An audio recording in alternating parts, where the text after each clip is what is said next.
Hi, this is Tutor Nick P, and this is adverb phrase 144. The adverb phrase today is as good as new. Okay, if somebody wants a screenshot, do it right now. Let's get right to it. If something is as good as new, it is in very good condition again after being damaged or worn out from too much use.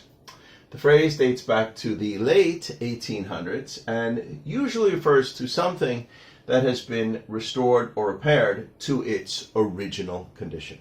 Okay, and we got 4 examples here to show just how it's used. Here's the first one. After a few days off for rest and relaxation, I feel as good as new again. So you can use it with people that recover from either an illness or from being worn out or exhausted or something like that. Number 2, after doing several repairs on his car, he says it is running well again and it is as good as new again. All right, number 3, after picking up my computer from the computer repair shop, it is as good as new again. Good. And number 4, after sanding down and restaining this wood, this piece of furniture is as good as new again. Okay, anyway, I hope you got it. I hope it's clear. I hope it was very informative. Thank you for your time. Bye-bye.